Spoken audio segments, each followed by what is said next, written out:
Hi, welcome to the F1 Time Portal, a Formula One history podcast started by two Formula One groupies. I'm your host, Rosa. And I'm your honky-tonk woman host, Luigi. And today we're taking you back to the 1969 season, part 1. So let's go. Groupies is quite appropriate. Groupies is quite appropriate for 69. Yeah, I know, that's what I thought. 69. Yeah. Oh, this is 69. And we're in the Stones era. Yeah, is that Honky Tonk? Yeah, Honky Tonk Woman. Rolling Stones. 69. Great song. I like it.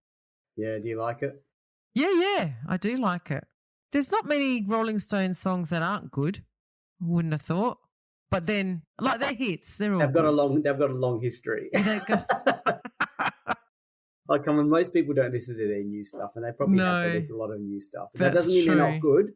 So for those diehard fans, you know, I haven't listened to them. It is hard to make a transition from like the old stuff to new stuff of bands, though. Like in any band, I think. But anyway, all right. So what's happening? It's 1969. Part 1. Yeah. So we say goodbye to 1968.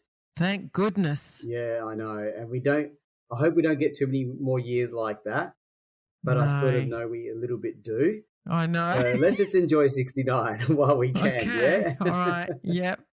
So, I'm not going to recap the sad parts of 68 because we've been there, done that. But it was Hill that won his second championship and possibly his most difficult and courageous, yeah? Yes, agreed. It was also the most difficult for us to cover because we all know that Clark had that one in the bag.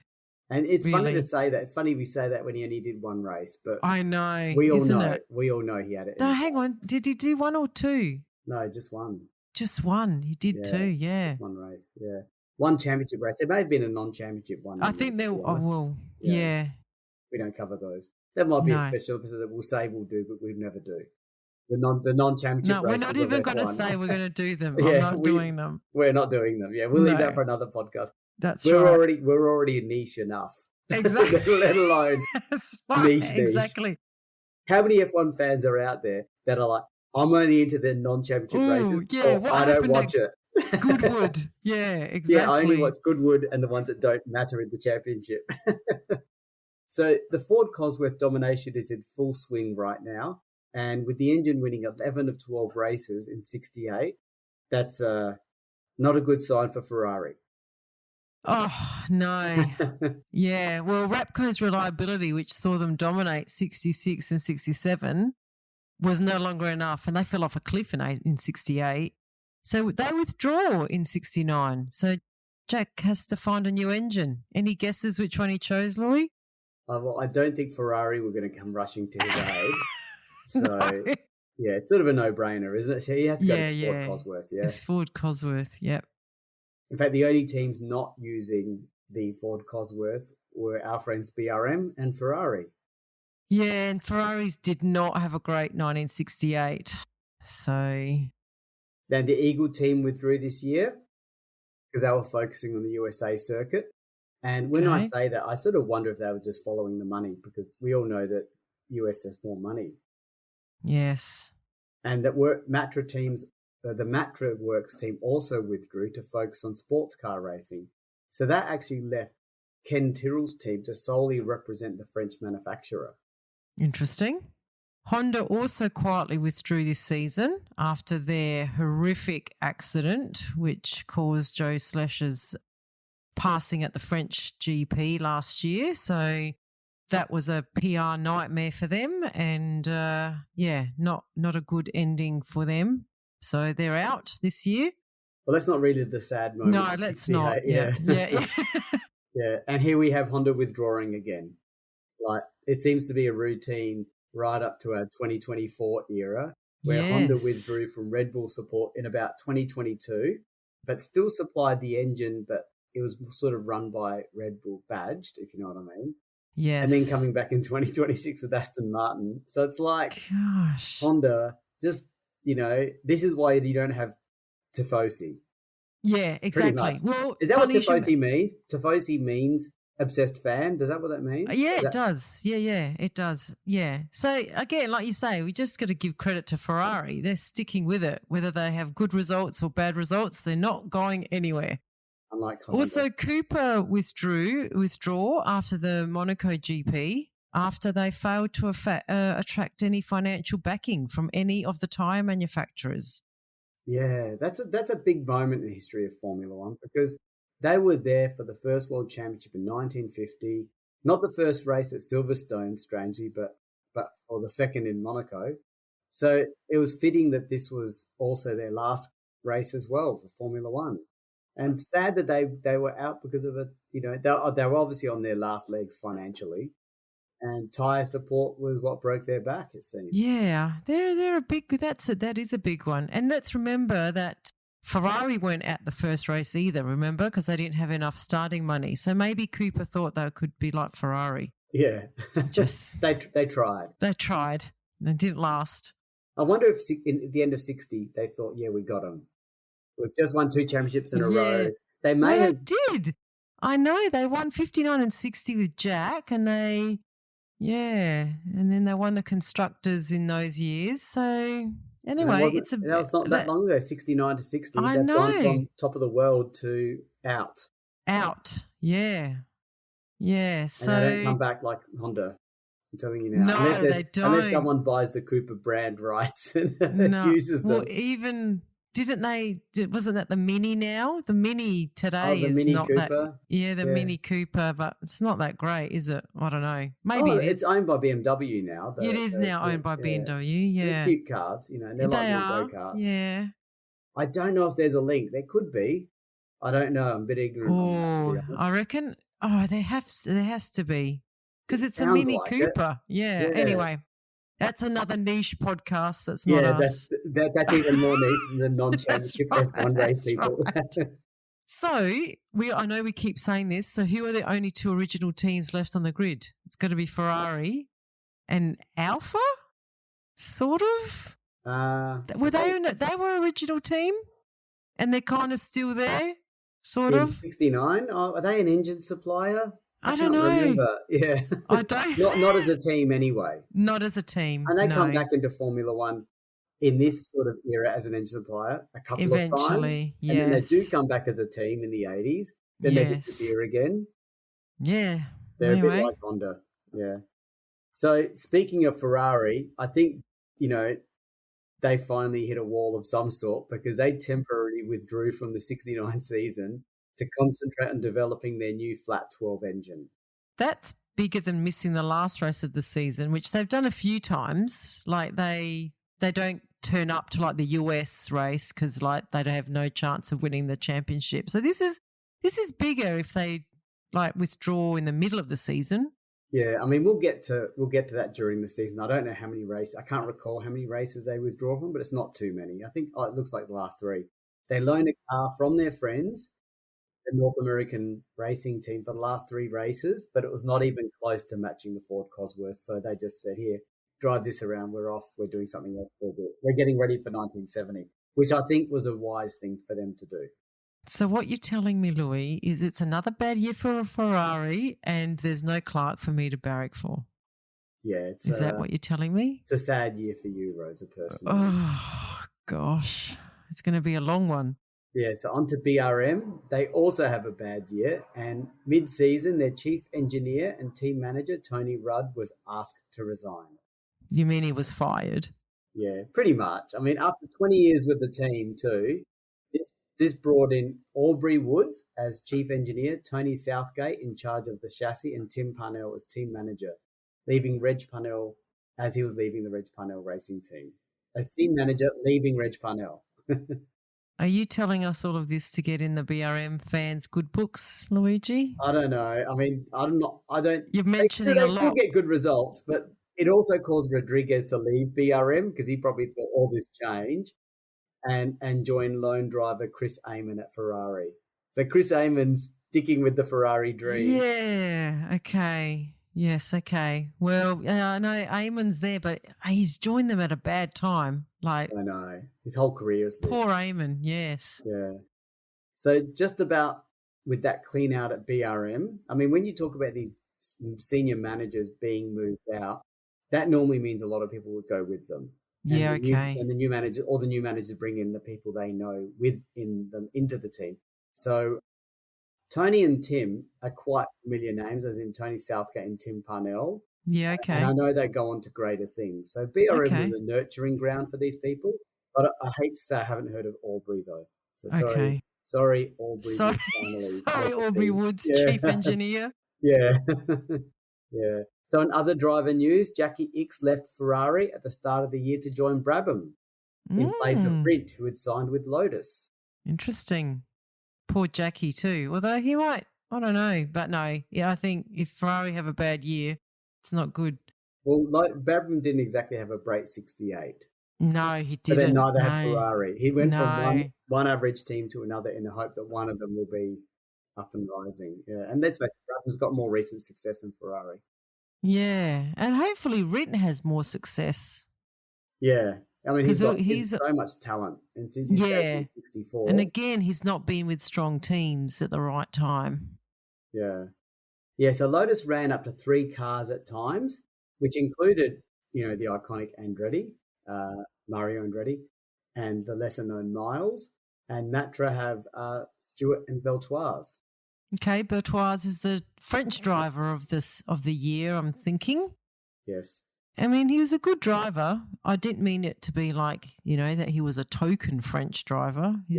We haven't seen a French driver or a French team for a long time. No. So, I mean, ever since the early 50s when we had those, was it Bordinis and teams like that, Yes. I mean, there has been French here and there, but he's a good driver, actually. We'll see. Yeah. Okay. Yeah.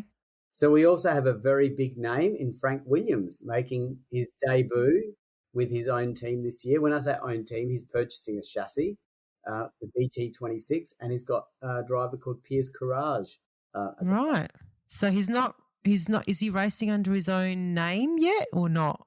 I think when you look at the record books, it says Brabham, but it's not linked to the Brabham team at all. They're just recognising the chassis. They recognise the chassis. In reality, it should be called Williams. Yeah. Because he's the one that funded, he bought the engine, bought the car. Yeah. So, yeah. So he started quite small with one car and one driver. Interesting to see how he gets to be the big Williams team that we know.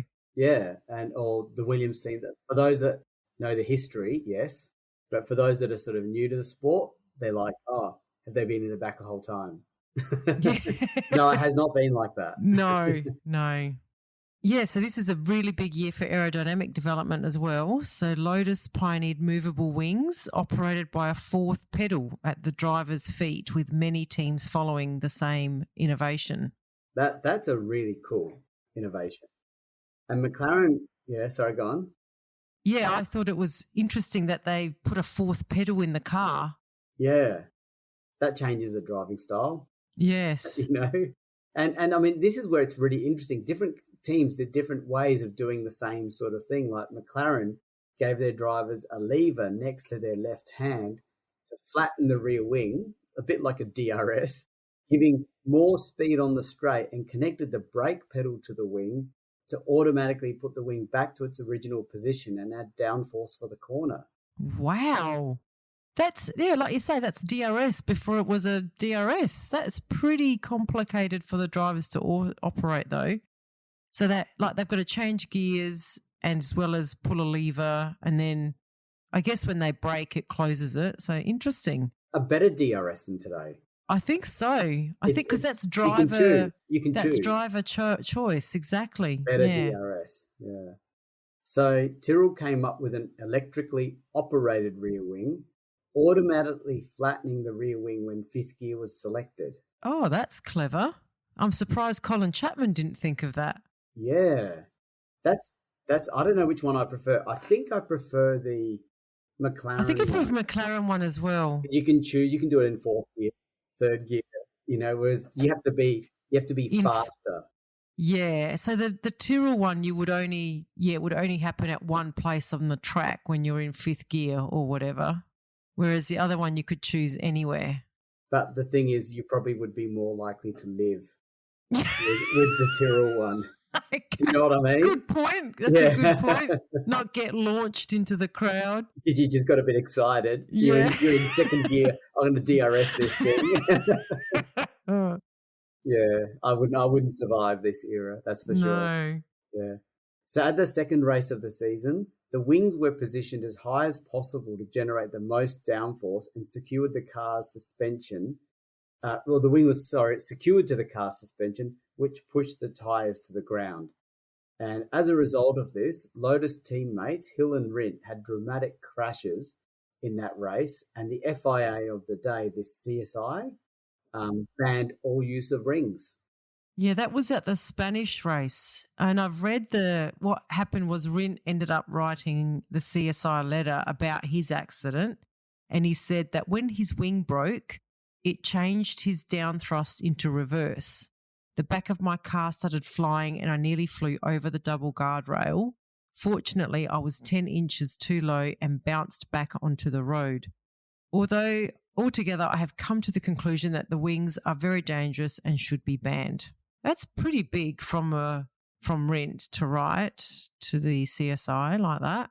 Yeah, he could see the writing on the wall and he'd experienced it. I mean, the fear as the accident was happening. That's right. We'll go into a little bit more detail about the accident when we're looking at the Spain race itself. But, yeah, I thought it was worth mentioning the fact that the CIA were all over the shop, though. They didn't really... Yeah. Well, it's interesting because 2 weeks later at the Monaco race, the CSI had taken no action and the wings were still in place until after the first practice session when they were actually banned. God. And the time scrapped and reset in practice 2 and only aerofoils on the nose were allowed. So they're still not being decisive, you know? No, that's ridiculous. And then for the next race at Zandvoort, wings would be allowed again, but only if there were no movable parts. If they were rigidly attached to parts of the bodywork and not to the suspension and fell within a certain maximum height and width. So, yeah, they finally got there and started putting some regulations around it, but it took them a while. Yeah, and I mean, all those cool innovations. And just while we're on the subject of safety, the Belgian Grand Prix was originally going to be held on the 8th of June, but Jackie Stewart had inspected the track and demanded multiple changes to the circuit. Of course he did. The track owners did not grant his wishes, and the drivers boycotted the Grand Prix, so the GP was cancelled. Wow. That's the first time we've heard of that. Yeah, and he hasn't, at this stage, Jackie Stewart's not a champion driver. Neither is Rindt. Neither of those two are, they're front runners, but, you know. Well, it kind of makes sense that the drivers are now starting to call the shots here. They went through a pretty bad 1968, so... They had something to refer to like, you know, we don't want that. It's not good for the sport and not good for them as humans. No, that's right. And finally, we see a lot of four-wheel drive experiments this year. I feel we do this every year, every few years, Luigi. There's a few teams. So Lotus tries it this year. So does Matra. Cosworth tries it as well, weirdly. I don't know how. And McLaren, but none of them were very successful. So abandoned before the end of the year. And we don't really talk about it. Like, we're not going to really cover the four-wheel drive experiments in the races. We might mention it, but not really. So if you're into the niche four-wheel drive experiments, start your own podcast. I think what's the most niche is it four-wheel drive cars in non-Formula One championships using a gas engine. That's right. And they've got lots of episodes going into the intricacy of the engineering. You could go into a lot of detail and keep everyone very interested. Okay. So that's the opening for 69. Ready for the first race? Yep, let's go. Okay, so this is race 1 of 11. This is the South African Grand Prix at Kyalami. 1st of March, 80 laps, 18 drivers. The grid formation is a 3x2x3 and it's hot weather. So normally this race is held on the 1st or 2nd of Jan, as we know, but the later date saw more entrants and new engines and cars. And Ferrari arrived a day late and missed the first practice session and announced they would only be nominating one car for the race after nominating 2 earlier in the year. Oh, no, that's not a good start. Maybe for my own well-being, Luigi, the rule for this season for our podcast is not to mention Ferrari unless it's for something good that happens to them. Otherwise, I'm going to be a mess. Going to be like my mental health is in danger here. Well, you've been very tolerant because it's been a long time since, since 64. And even 64 was a bit dubious. So really 61. Hey, 64 was amazing. Yeah, so we may not hear much about Ferrari. Let's see how we go. Okay, so during practice, Hill broke the pedal operating the wings. Remember, they had that special. They didn't ban this stuff till after. No, till it's after Spain, I think. So that fourth pedal didn't last long. It broke while the wings themselves broke on the cars of his Lotus teammates, Rint and Andretti. Andretti said later that when going through a fast corner, the wing leant sideways so far that it touched the rear tyre and twisted the struts. That's nuts. That just shows they didn't have carbon fibre in those days, that's for sure. They were 2 coat hangers. Well, the G-forces would have been huge. And they didn't understand. I mean, they knew G-forces, but they didn't know that it didn't just impact people. It impacted objects too. Yeah. So the grid places were set during the second practice due to the third practice being rained out. And Brabham actually took pole in the Brabham Ford. Okay, that sounds weird. A Brabham Ford. Yeah, I know. It does sound weird, doesn't it? Brabham Repco. Well, the last one was Brabham Climax, then Brabham Repco. Yeah. Did he have Ford before Climax? No, I don't think so. No. This is the first Brabham Ford we've heard. Yeah. So Rint in the Lotus qualified second and Holman the McLaren Ford third. Yeah, we don't have to say Ford at the end of every team name because they've all got Fords now, don't they? Yeah, well, I guess. Now we can just say Lotus, McLaren. Yeah. Well, this is your way of coping with the fact that we won't be making much reference to the Ferrari engine. So that saying Ford is like rubbing it in. Back to qualifying, Luigi. Yeah. So other notable qualifying results. So Stewart was 4th in the Matra and Eamon was 5th in the Ferrari. Okay, well, that's borderline good news. That's still single digits. What's that, 3rd row? It's pretty good. Oh, actually, no, 3 by 2. Second row. Second row. Oh, that's good. So Andretti and Hill lined up 6th and 7th. And remember, Hill's the defending champion here. So on race day, Rint had a new engine as his broke during the practice, but it was misfiring during the warm-up lap. Okay, so not good signs for poor Rint there in his new team. Yeah. At the start, Brabham in the Brabham shot into the lead, but by the first corner, Stewart in the Matra led the race and was pulling away with Brabham 2nd, Rint 3rd and Hill 4th. It's like a spec car race, Louis. Everyone's got Ford engines. They're kind of equal. Different chassis. Yeah. Okay. So on lap 6, Brabham's rear wing collapsed. There you go, chassis difference. Otherwise, all their rear wings will collapse. Yeah. So his rear wing collapsed and it took 3 minutes in the pits to cut them off, putting him well and truly last. 3 minutes? Those things look like they're held up by metal, like I said, coat hangers. Why did it take so long to cut them off? I know. And won't Brabham feel like he's driving a completely different car now with no grip? Probably the same cars he's driven most of his career until the wings came about. Until the wings. Probably feel nostalgic for him. Okay. So in the meantime, Hill passed Rint and was trying to hold on to Stewart, who was already 6 seconds up the road. So now we have Rint in third, who was starting to have engine trouble. So his new engine isn't going so great, and he began dropping down the field. So this allowed Andretti to move up to 3rd place, and after a battle with Siffert in the Rob Walker Lotus, and that's the privateer Lotus, he had ambitions to catch and pass Hill in the Lotus, who was now in 2nd place. Wow, that whole group battling together is driving the Lotus Ford. Same chassis and engine. Yeah, because he's driving a Lotus, yeah. Yeah, except that Matra is in the front. And let's also not forget that Colin Chapman had a habit of giving his customer people the lesser car. Remember, he'd always give himself a slightly better one. Like he had the fuel injection and they didn't have fuel injection and things like that. So, you know, which is in his right to do because he doesn't want them beating him. But no, why would you give away him. Yeah, why would you give competitors the advantage? Absolutely. So finally, Andretti caught Hill on lap 27 and looked likely to take second place until his gearbox failed on lap 32. I don't think Andretti has actually finished a race in the few that he's actually started in F1. Yeah, considering you're right, I think, and it's not a great start to his career considering how huge a name he is. Exactly what he becomes. Exactly. Yeah, so he did well to like not give in, but he was so big in the US. He was like a star. So yeah. Yeah, and it's not over 1 or 2 years either. I reckon it's over like 5 or 6 or 10 or something. Anyway, we'll figure that out. So Siffert was now in third, but his brakes started failing, and Holm and the McLaren got past him and easily passed him on lap 34. So by lap 44, the leading Stewart was 15 seconds ahead of Hill, who was in turn 30 seconds ahead of Holm.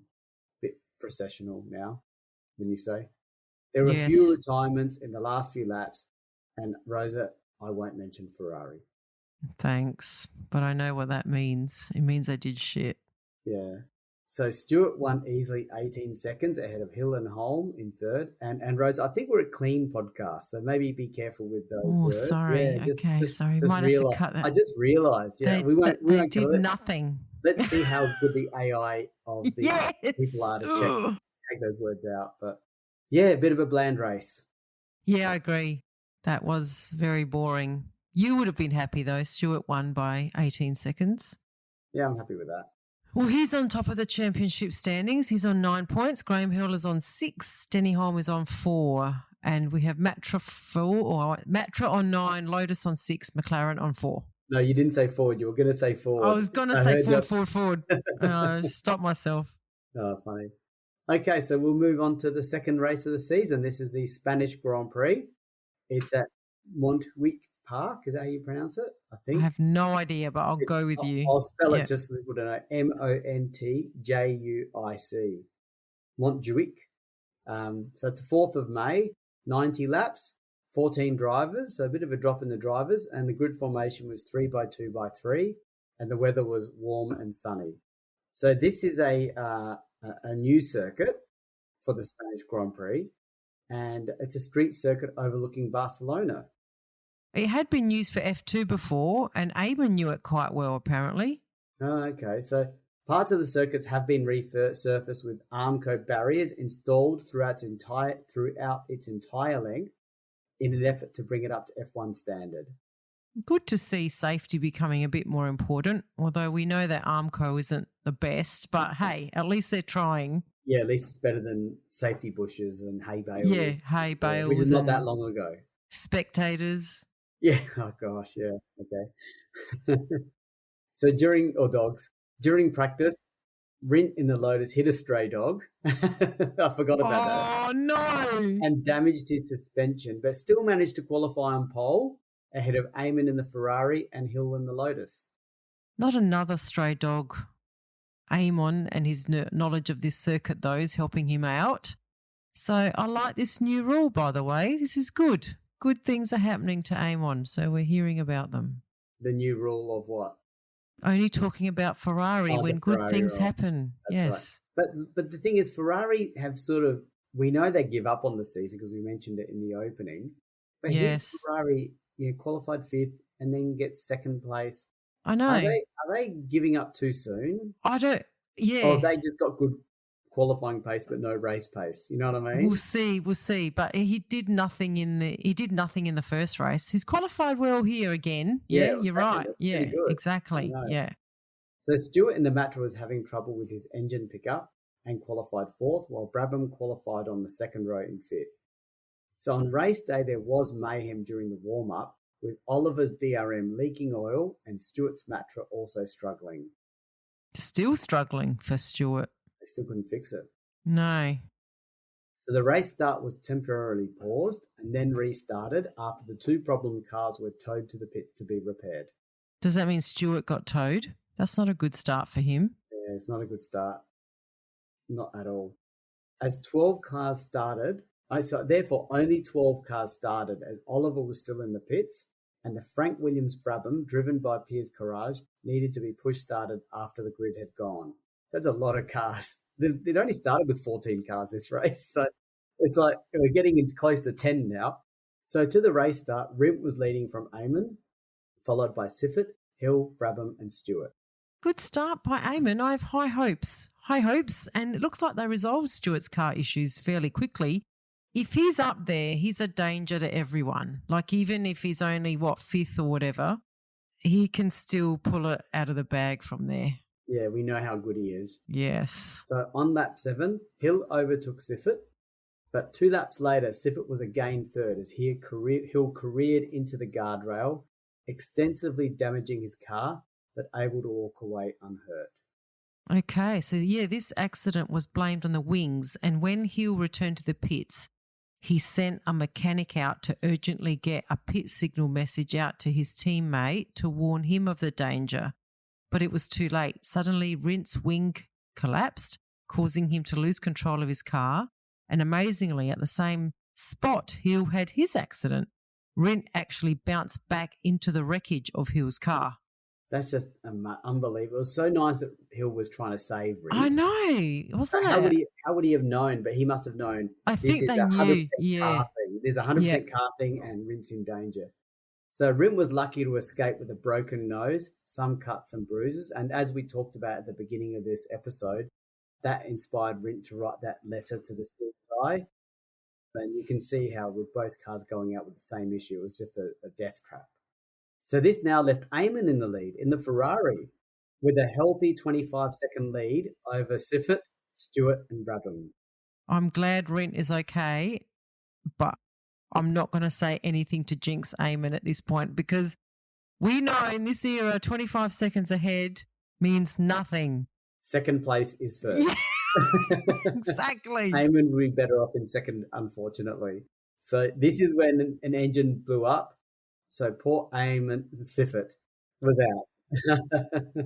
So this promoted Stewart into second, who is now 40 seconds behind Eamon. Oh, gosh, I've got everything crossed. Yeah. So with all of these retirements, Brabham teammates, Brabham and X, were promoted up to third and fourth and were the only other drivers on the same lap as race leader Eamon. Hang on, wasn't X driving for Ferrari? No, he left Ferrari to go to Brabham. Oh, I thought he left. Are you sure? Yeah, 100%. He's in Brabham. Okay. He goes back and forth with Ferrari a couple of times. I can understand why you think confused. That. Like if you asked me blind, what team did X drive for in 69? I'd say Ferrari, but I know it's Brabham now.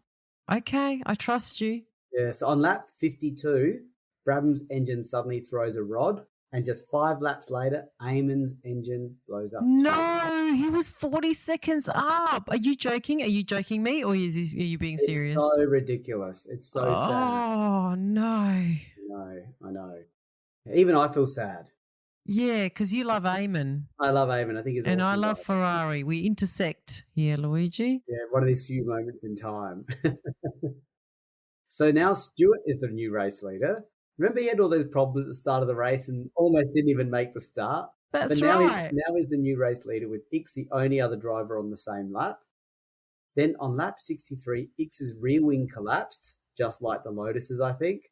He was forced into the pits, which promoted Bruce McLaren into second. X then rejoined the race and started lapping faster than everyone and looked to finish third. He must have had his rear wing cut off like he must have got rid of it. But their wing was so easy to snap off, unlike Brabham that took 3 minutes. They were just on little twigs. Yeah, that's good. That's good that he rejoined. Like, I don't know where he rejoined the race, but he must have been a fair way down. But he's now third again. Well, yeah, he must have not lost too much because he was third. Yeah, he looked to finish in third. But then with just 5 laps to go, X had to retire with a broken wishbone. So third place went to Beltoise, the Frenchman, in spite of making 2 pit stops because of gear trouble. So this was a race of attrition. There was no one left running. So we're left with Stewart cruising to a very comfortable, if somewhat lucky victory, having lapped McLaren for the second time in the final. No way. Yes, very lucky and very unfortunate for Rint and Eamon. Something I think that our TP championship will fix. We'll right some wrongs there for sure. So Jackie Stewart then extends his lead at the top of the Drivers' Championship with 18 points. Bruce McLaren is second on 8 points. Denny Holm, third on 7 points. Graham Hill is fourth on 6 points, and Beltoise is fifth on 5 points. And in the constructors, we've got Matra on 18, McLaren on 10, Lotus on 6, and BRM on 2. Okay, and there's no Ferraris in there at all. No, none to be seen. Okay, so now we're up to race 3, the Monaco Grand Prix. It's at Monte Carlo on the 18th of May, 80 laps, 16 drivers and a 2x2 grid formation, and the weather was overcast but warm and dry. So after the accidents in Spain, Team Lotus had to quickly assemble 2 F2 cars that had been used in the Tasman series and brought in Atwood to replace the injured Rindt. Right, we've mentioned the Tasman series a couple of times in the past. In quick summary, it's like an off-season mini championship that took place in Australia and New Zealand in like the summer or the winter months of Europe and our summer here in Australia. It did attract a lot of the great drivers in this era, mainly because it took place in the summer. So they got away from their winter and they kept racing in our summer. So it actually was very well staffed. Well attended. Yes, well attended. Thank you. Sounds like the people that worked there. Sorry. Like they had excellent flag marshals and the best starters. And grid girls. And grid girls, yeah. Which I doubt they had for Trans Tasman, but maybe. Maybe. You never know. Yeah, so the CSI certainly took their time acting on the wings decision. So practice 1 saw fast times with Stewart setting the fastest with the wings. Then the ban came and they scrapped all the times. They really haven't changed, have they? The FIA, No. CSI, they've been acting this way forever. Like we see them act today. They've always acted like this. Yeah, it's no surprise, no change. So practice 2 the next day was without wings, but Stewart in the mattress still set the fastest time and took pole. So Eamon was second in the Ferrari again. Now remember, Ferrari's got no points here. Remember you said the points with no Ferrari? And he's leading and all that Yeah, sort of I stuff. know. Stewart's teammate Beltoise was third, and Hill in the Tasman Lotus was fourth. I'm calling it Tasman Lotus temporarily. Yes, well, hopefully, Eamon has better luck this race. And Mr. Monaco, he's fourth. Can he win it from there? No comment. In the Tasman Lotus. Oh, yeah. So race start, Stewart and Eamon leapt into the lead, and by the first hairpin had a 2-second advantage over Beltoise in third, while Mr. Monaco Hill remained in fourth. The first 10 laps, Stewart really took charge here, and he already built up a 10-second lead ahead of Eamon. That's really fast. He's like 1 second per lap faster. He's in a zone. Behind Eamon, there was a snake of tightly following cars, which included Hill, Beltoise in the Matra, X in the Brabham, and Courage in the Williams Brabham. Right. Seems like Mr. Monaco is the person holding them all up. It's certainly not Stewart.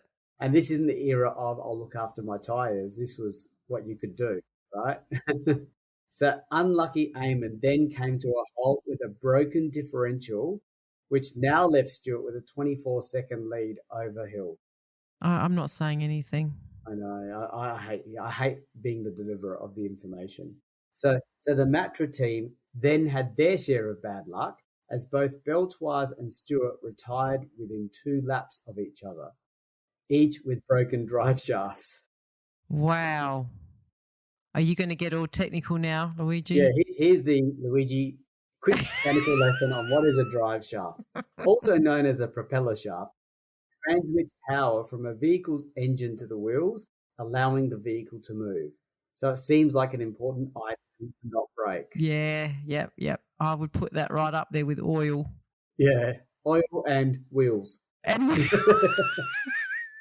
yeah, wheels. I think wheels is the number one. Wheels and engine. Oh, so he was in the lead. Is that what Yeah. I'm hearing? After the 2 drivers that were ahead of him retired. Yeah. A bit lucky, but still, like I say, it's the era we're in. You have to be up there.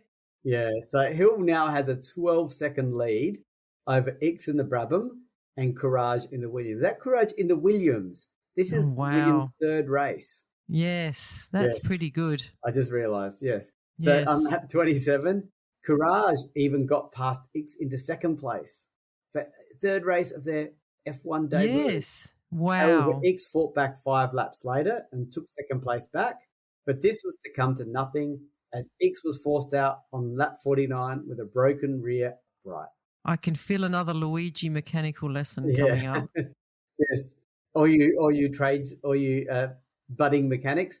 A rear upright is a component of a car's suspension that connects the wheel hub, control arms, and brakes. It transmits the load of the car to the ground. Doesn't sound as important as the other thing. No. There's a few things in there that I also don't understand, but I think we need to move on. But Yeah, yes, like bad luck arms. for X. Yes, very bad luck. But, he's getting a bit of a reputation for being quite a fierce competitor and never giving up. Like, I like that. I like it. Yeah, I agree.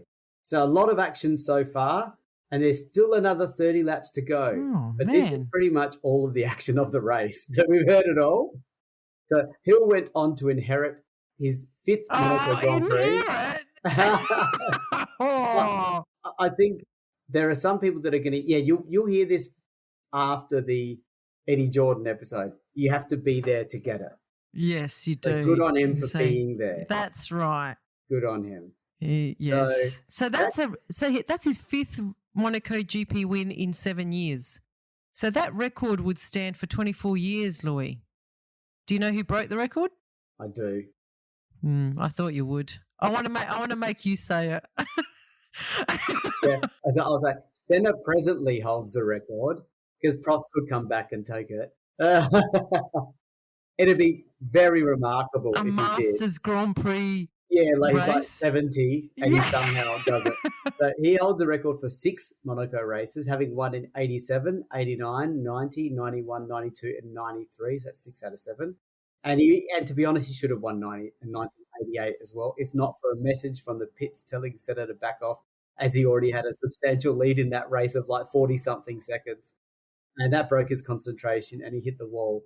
And many believed he never recovered from this, but he certainly didn't mind winning. He didn't mind winning the race 5 more times after that. And winning championships after that race as well. Yeah, well, this race result was the 36th and last podium finish for Graham Hill. So that's setting a new record as well. He broke the old record set by Fangio at the 1957 Italian Grand Prix. That's an amazing record that he got. Yeah, it is. Like I said, I learned quite a bit from researching the 50s and 60s on Graham Hill. I didn't realise how strong a driver he was. So, yeah. So to wrap up the race result, Courage finished 2nd in that Brabham for Williams, followed by Siffert in the Rob Walker Lotus. So you had essentially 2 customer engines coming 2nd and 3rd. Yeah. And it was also the very first win for a driver wearing a full face helmet in Formula One. Just thought I'd just throw that in for interest. That's an amazing stat. And I do recall watching a brief YouTube video on that very point. And they even made comment. They even talked about it being like the helmet of a knight. You know what I mean? Like a knight in shining armor. That's full on, isn't it? So this is the first time they had that. Yeah, that's what are we, 19 years after the first ever Formula One race? And they didn't even have helmets. They had little leather caps. Nothing or leather caps. And the leather caps was probably to stop their hair getting all windblown. Yeah, it wasn't much safety involved. No.